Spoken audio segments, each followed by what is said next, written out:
It was supposed to be just another flight. The kind where you board, take off, and drift off into the quiet hum of the airplane cabin. But when I stepped onto that plane, I had no idea that a simple misunderstanding would turn into something that would change everything. I was only 6, and I'd never flown first class before. The excitement bubbled up inside me, and I felt so important, like I was finally being treated like one of the grown-ups. My father had promised me this trip would be special, a treat after all my hard work in school. Had arranged everything, the tickets, the special seat, the little details. I didn't know it yet, but I was about to have the worst experience of my life. As I walked down the narrow aisle, my eyes widened when I saw the plush seats, the extra space, the warm glow of luxury. My eyes were glued to the window seats, imagining the view from the top, where everything would seem so small and insignificant. I was distracted by the sudden attention from the flight attendants, who looked surprised to see a child in the first-class cabin. One of them, a blonde woman, seemed particularly uncomfortable. She kept glancing at me with this look that I couldn't quite place, but it wasn't kind. "Excuse me, young lady," she said sharply, standing in front of me as I tried to walk past her. "This is first class. You need to sit in the back with the other children." I froze, unsure how to respond. I was still in awe of the whole thing, feeling the weight of her words even if I didn't fully understand them. "But my dad," I started, trying to explain, but she cut me off. "I don't care who your dad is," she said coldly. "You don't belong here." Her tone was final, like she had all the power in the world and I was nothing but a nuisance. I could see the passengers behind me beginning to murmur, some with raised eyebrows, others with expressions of mild concern. But none of them spoke up. I was too scared to argue, so I turned around slowly, unsure of where to go. The woman was still standing there, watching me with that same cold look, her arms crossed tightly across her chest. But just as I was about to take a step back toward the rear of the plane, I heard a voice. "Excuse me, miss." It was deep, calm, and carried an air of authority I instantly recognized. The woman looked up, her face flushing a deep red. I knew immediately who the voice belonged to. The flight attendant's expression shifted instantly, the confidence in her posture crumbling. She was staring at my father, who had just stepped onto the plane. His presence seemed to command the entire cabin, like everything around him had to adjust to him, not the other way around. "Is there a problem?" he asked in his smooth, authoritative voice. The flight attendant hesitated, eyes flicking nervously between my dad and me. "Well, sir, I was just telling your daughter that she can't sit in first class. She's too young." I could feel the tension building. I looked up at my dad, searching his face for an explanation, but he was calm, almost too calm. He stepped closer, his tall frame towering over the woman, and I could sense the shift in the air. It was like the whole cabin held its breath. "My daughter belongs in first class," he said simply, his voice even and controlled. "Is there a problem with that?" She stammered, clearly unsure of how to respond. Well, she's just so young, sir." "I didn't realize." "You didn't realize what?" He cut her off, his voice colder now, still controlled, but with a sharp edge to it. "That you were about to ask my child to leave her seat." The woman was visibly flustered now, her eyes darting around as if seeking help, but everyone was watching in stunned silence, unwilling to step in. I could see her hands trembling slightly, gripping the edge of her trolley. I just thought," she began, but my father wasn't listening anymore. "My daughter stays in first class," he said again, his voice unwavering. "And you can either apologize to her, or I'll be speaking to your supervisor when we land." I stood there, frozen, unsure of what was going on. I'd never seen my dad so calm, yet so powerful. It was like he was in control of everything, even the air around us. The woman, realizing there was no way out, finally stepped back, her face flushed with embarrassment. "I'm sorry," she mumbled, her voice barely above a whisper. My dad looked down at me, smiling gently. "It's okay, sweetheart. Go ahead and sit down." The woman's apology was still hanging in the air as I slowly made my way to my seat, my heart racing. I sat down, unsure of what just happened but feeling an odd sense of relief. The tension in the cabin hadn't fully dissipated, but it was clear now that the flight attendant wasn't about to challenge my dad again. As I sank into the plush seat, I couldn't shake the feeling that something had just shifted in the universe. I didn't understand all the details, but one thing was certain: my dad was someone important. Someone who could make a flight attendant back down with nothing more than a few words. The rest of the flight passed in an odd silence. It wasn't uncomfortable, but there was a palpable change in the air. The other passengers, who had been watching intently during the exchange, seemed to have resumed their activities. But every so often, I caught someone glancing over at us, some with curiosity, others with a hint of admiration. It was as if they were all trying to piece together what had just happened. My dad, for the most part, didn't say much during the flight. He had a way of being present without being intrusive, allowing me to enjoy the view outside the window. The sky was a deep blue, the clouds like cotton candy drifting by. I couldn't help but smile. My dad had a way of making things seem bigger than they were, like a simple flight could be an adventure in itself. Still, the incident with the flight attendant lingered in my mind. I kept replaying the scene in my head, her tone, the way she had looked at me like I didn't belong, and the instant shift when my dad had spoken.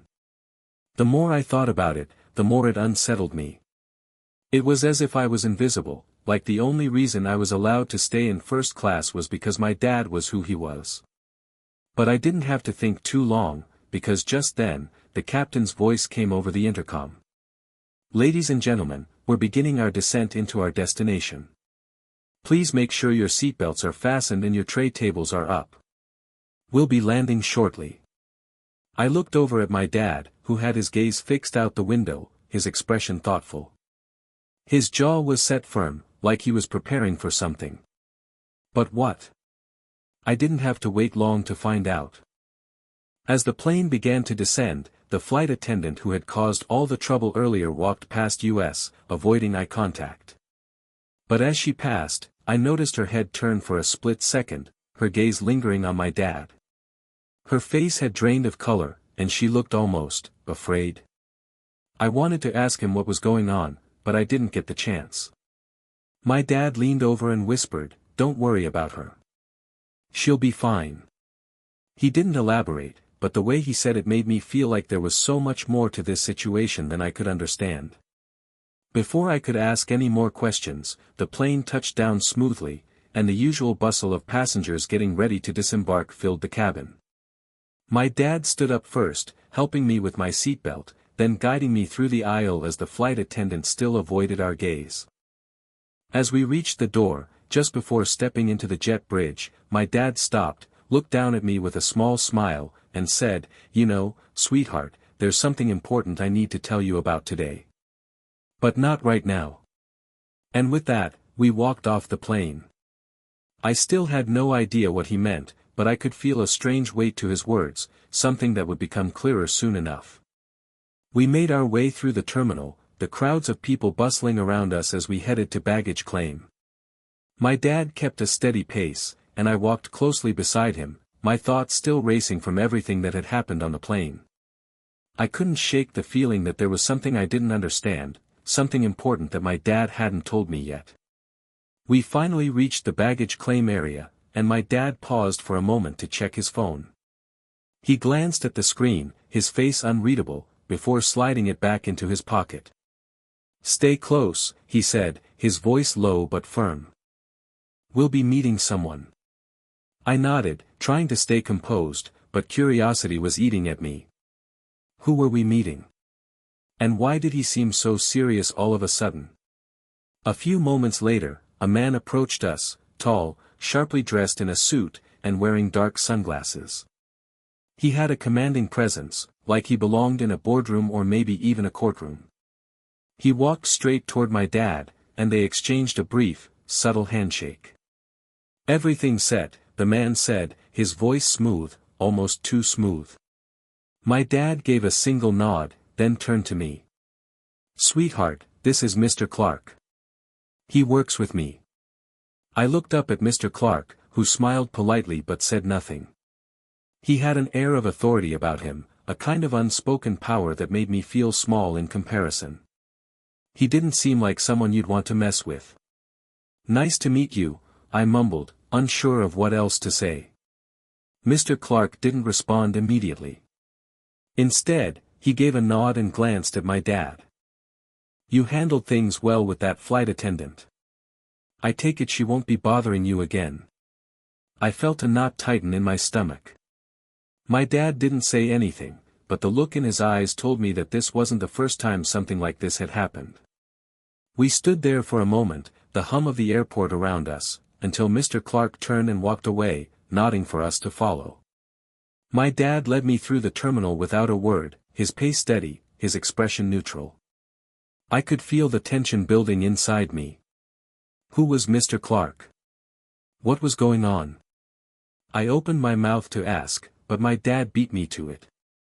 "Remember the conversation we had before we left?" he asked softly. "About who I am and what I do?" I nodded. I didn't really understand it fully, but I remembered him telling me once that he was more than just a regular businessman. He worked with a lot of important people, and sometimes things weren't as simple as they seemed. "That woman on the plane," he continued, "she didn't know who you were, or who I was. But it's not just about flying first class. It's about respect. About knowing who belongs where." I furrowed my brow. But why did she treat me like that? I didn't do anything wrong. My dad looked down at me, his eyes softening for a moment. "You didn't, sweetheart. But sometimes people forget that others deserve respect, regardless of where they come from or who their parents are. That woman, she was just another example of someone who thought they could make decisions for others without understanding the bigger picture." I was still processing everything. The more my dad spoke, the more I realized that there was a whole world I didn't know about, a world where power and influence played a huge role, and sometimes, things weren't as fair as they seemed. "But, Dad, does that mean I can always stay in first class?" I asked, my voice unsure.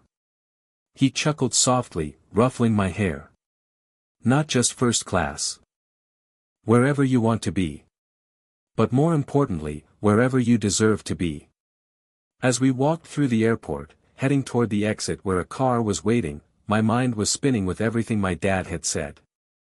The more I thought about the flight attendant and her treatment of me, the more I understood how much I didn't know. It wasn't just about being in first class, it was about the way people saw you, the way they assumed things based on how you looked or who they thought you were. It felt strange, like I was on the outside of something, peering in without really understanding what was going on. But there was something in my dad's eyes when he spoke about respect, about knowing where you belong, that made me feel safe. Not just because I was with him, but because he wasn't afraid to stand up for what was right. We reached the car, a sleek black sedan, and my dad opened the door for me, letting me slide into the back seat first. He climbed in beside me, and the driver, a quiet man in a dark suit, started the car and pulled away from the curb. The city outside the windows seemed like a blur, the buildings towering over us as we made our way down the road. I could feel the tension from earlier still hanging in the air, but there was something else, too, a strange sense of anticipation, like something important was about to happen. My dad didn't say anything for a while, and I wasn't sure if I should break the silence or just wait. Finally, he spoke, his voice calm and measured.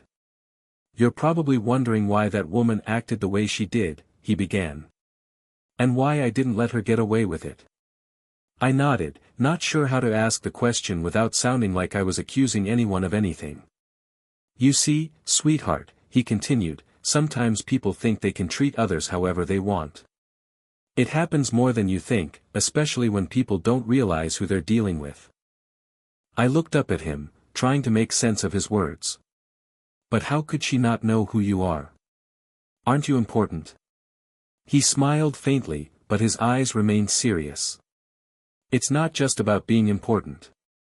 It's about understanding the rules. People like her, they don't see beyond their little bubble. They assume that everyone who looks like you or me doesn't belong in places like first class, but that's not how the world works. We all have a place, and that place is wherever we choose to be. But, if she didn't know you, why was she so rude to me? I asked, my voice small, still a little hurt from the way she had treated me. My dad took a deep breath, his fingers tapping lightly on the seat. Because some people think they have power over others. And they forget that power doesn't always come from what you can see. It comes from understanding who you are, where you stand, and what you're willing to fight for. I didn't understand all of it, but I could tell there was something deeper, something about how the world worked that I had only started to glimpse. And in that moment, I knew my dad wasn't just any ordinary person. He was someone who saw things most people didn't, and he made sure to stand up for what was right, even when others tried to push him down. The car turned onto a quiet street, and we pulled into a private parking garage.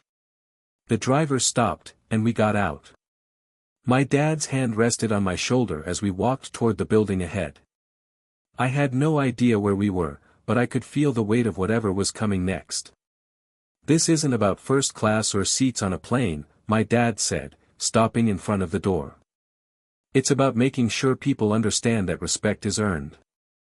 And you're going to learn how to earn that respect, how to hold your ground and never let anyone treat you like you don't belong. I looked up at him, my heart pounding. I was about to enter a world I hadn't known existed. But one thing was clear, whatever came next, I knew I had my dad to guide me through it. We entered the building, and my dad led me down a long, polished hallway.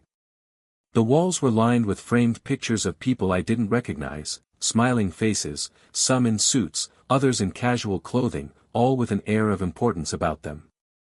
The kind of people who looked like they belonged in this world, whatever world this was. As we passed through a set of double doors, the scene inside shocked me. The room was sleek and modern, with high-end furniture, glass windows that offered a view of the city skyline, and people talking in hushed tones around a large conference table. There were several men and women dressed in business attire, their expressions focused, but the moment my dad entered, the energy shifted. Heads turned. Conversations paused. It was like everything in the room realigned itself, acknowledging his presence before anyone even spoke.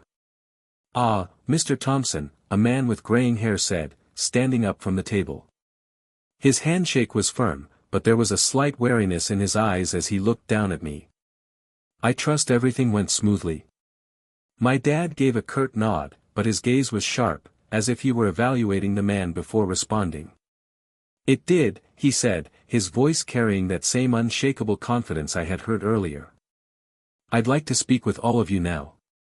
There are things that need to be addressed." The room seemed to tense, but no one dared to say anything. I could feel it now, my dad wasn't just some businessman, he was a man who held power in ways I couldn't even begin to comprehend. People respected him, feared him, and probably even relied on him more than they were willing to admit. The man with graying hair gestured toward the table. "Please, take a seat. We've been waiting for your input." As we walked toward the table, I felt a strange mix of awe and fear. These people, men and women in suits, looking polished and collected, looked like they were all a part of something much bigger. And yet, when they looked at my dad, there was no questioning his place here. He didn't need to prove himself. I sat down next to him, my small form almost dwarfed by the large conference chair. My dad's presence was undeniable as he scanned the room, his gaze cold and calculating. He didn't waste time with pleasantries. "Let's get straight to the point," he said, his voice cutting through the silence like a knife. "There are people out there who think they can get away with anything, people who think they can look down on others because they don't understand the weight of power." One of the women at the table shifted uncomfortably, but no one spoke. "I've been hearing some complaints," my dad continued. "There are some people in the industry who still don't recognize the value of diversity and inclusion. They think they can treat certain people a certain way because they've always gotten away with it. But that stops now." The room was still. Everyone's eyes were trained on him, and for a moment, I thought I saw a flicker of unease in their expressions. "I'm making it clear," my dad went on, "that we are not in the business of allowing this kind of treatment to continue. You will start holding people accountable. I don't care who they are or what position they hold." His words weren't just a declaration, they were a warning. Everyone at the table understood that. They didn't challenge him, didn't even blink as he continued. "Anyone who thinks they can dismiss people based on their appearance or their background, or anyone who thinks they can undermine others, well, they're going to have to answer to me." It was as if the very air in the room had shifted. These powerful, important people were suddenly aware that their world wasn't as secure as they had believed. My dad had a way of shaking things up, of making people face uncomfortable truths. But it wasn't just about power, it was about integrity. About standing up for what was right, even when the stakes were high.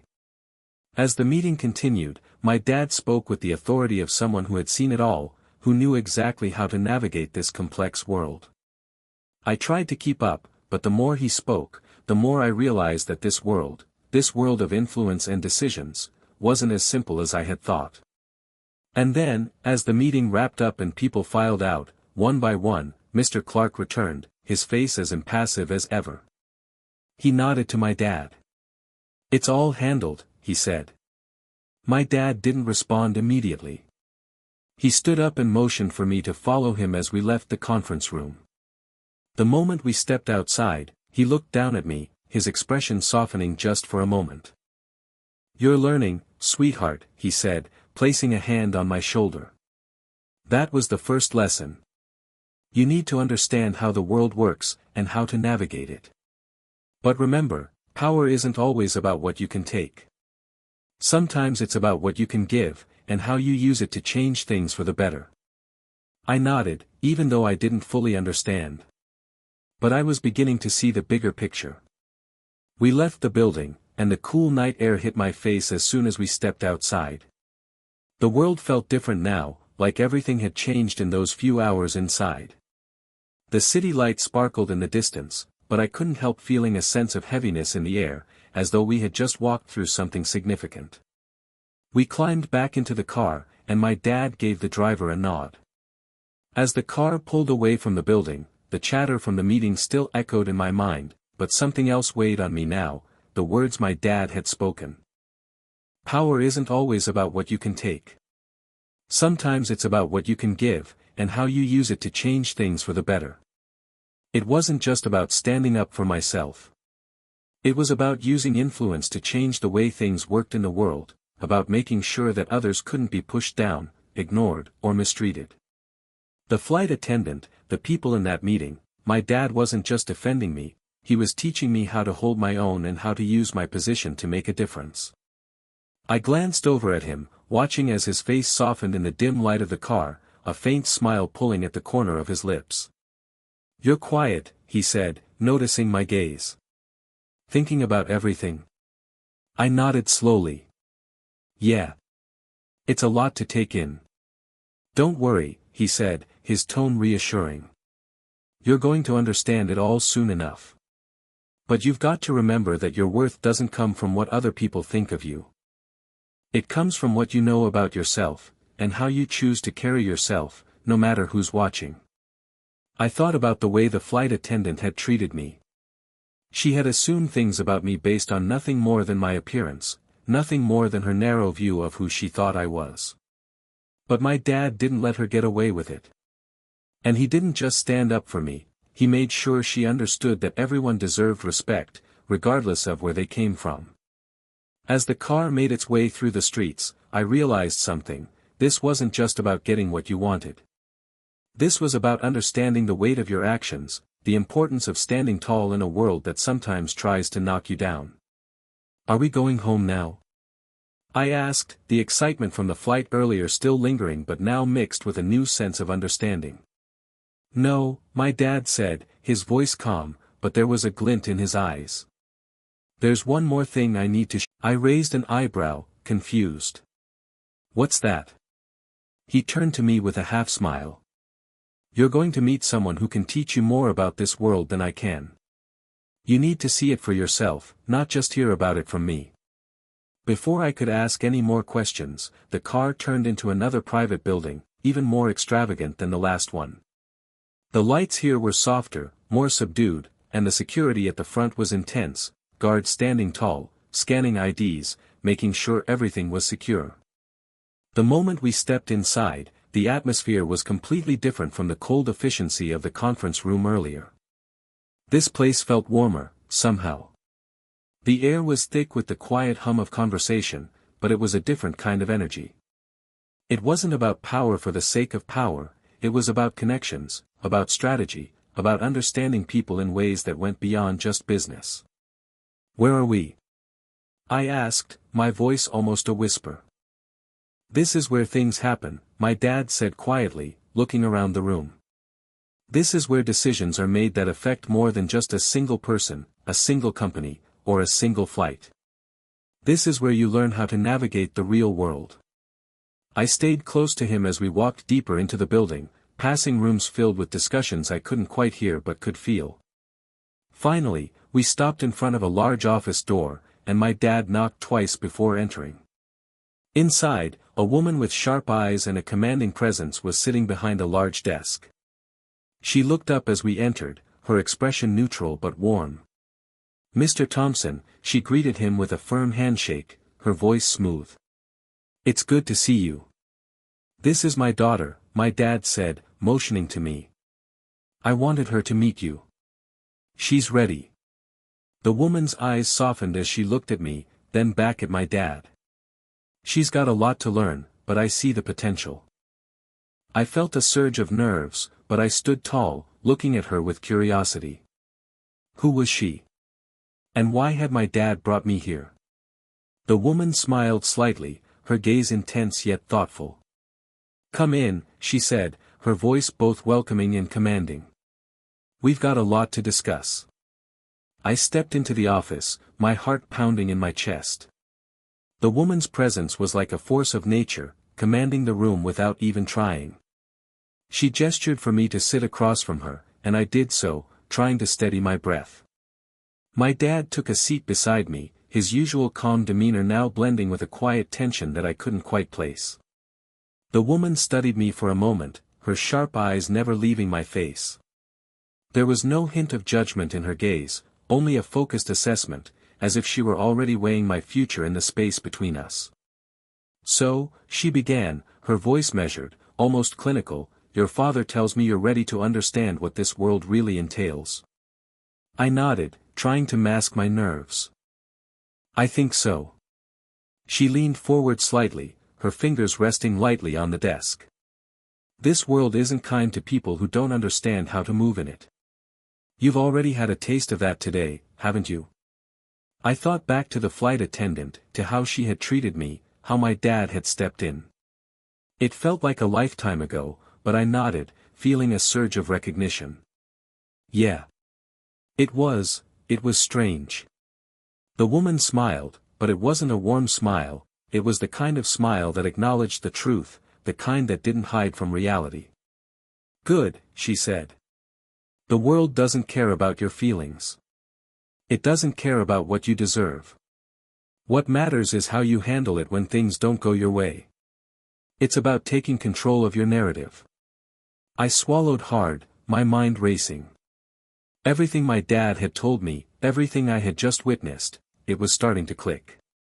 This wasn't just about standing up for myself. It was about recognizing the forces at play in the world and learning how to use them, how to turn them in my favor. "This is where you begin," the woman said, as if reading my thoughts. "I'm here to show you the ropes. To teach you how to navigate the rooms where power is traded, where decisions that affect millions of lives are made in the blink of an eye." She leaned back, and for the first time, I saw a softer expression on her face. "You're not here because of who your father is. You're here because you have the potential to make an impact. And we both know that potential doesn't come from sitting quietly in the back. It comes from speaking up, from understanding what's at stake, and then acting." I looked over at my dad, who was watching me closely but with a hint of pride in his eyes. It was clear now that this wasn't just about him protecting me. It was about him preparing me for something bigger, something that required strength, strategy, and conviction. I took a deep breath. I'm ready. The woman's eyes lit up with approval. Good. Because in this world, the only way to make things change is to be the one driving that change. And that, young lady, is the power you're going to learn to wield. She stood up and extended her hand to me. Welcome to the real world. As I took her hand, I felt the weight of her words settle inside me, like a promise I hadn't yet fully understood but already knew was true. The road ahead wasn't going to be easy. It wasn't going to be fair. But it was mine to walk, and with the right guidance, I knew I could walk it with my head held high. We left her office a few moments later, the door closing softly behind us. My dad placed his hand on my shoulder once again, the same reassuring gesture as before. That's how you make a difference, he said quietly. By knowing who you are, and never letting anyone tell you otherwise. As we stepped back into the car, the city lights twinkling around us, I realized something. My journey had just begun, but now I had the tools to shape my own path. And in this world, I would make sure my voice was heard.